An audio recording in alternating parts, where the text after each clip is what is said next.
Java script నేర్చుకుంటే definite గా job guarantee అంతా. ఇది జావా స్క్రిప్ట్ అనేది 2010, 2012 దాకా ఓకే జాబ్ ఉండింది. ఇప్పుడు ఏమైందంటే యాంగులర్ రియాక్ట్ వచ్చిన తర్వాత జావా స్క్రిప్ట్ ఒక సూపర్ సెట్టే టైప్ స్క్రిప్ట్ కానీ జేఎస్ఎక్స్ కానీ జావా స్క్రిప్ట్ ఎక్స్టెన్షన్ కానీ. సో అది వచ్చిన తర్వాత జావా స్క్రిప్ట్ అనేది ఫండమెంటల్ అయిపోయింది, ఇన్బిల్ట్ అయిపోయింది. సో జావా స్క్రిప్ట్ ఒకటి సరిపోదు ఇప్పుడున్న జాబ్ మార్కెట్.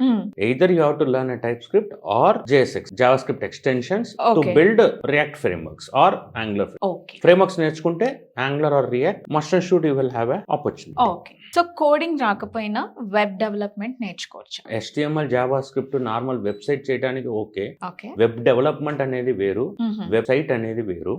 వెబ్సైట్ అంటే స్టాటిక్ పేజెస్ చేయొచ్చు, కోడింగ్ పల్లె. HTML, CSS, Java script, boot strap పెట్టేసి నార్మల్ వెబ్సైట్ డెవలప్ చేయడానికి వర్క్ అవుతుంది. వెబ్ అప్లికేషన్ చేయాలంటే కంపల్సరీ కోడింగ్. కోడింగ్ అనేది మస్ట్ అంటారు. Must, mandatory. మీకు ABCD లేకుండా వర్డ్స్ ఫామ్ చేస్తారా? నో. అలాగే కోడింగ్. ఓకే.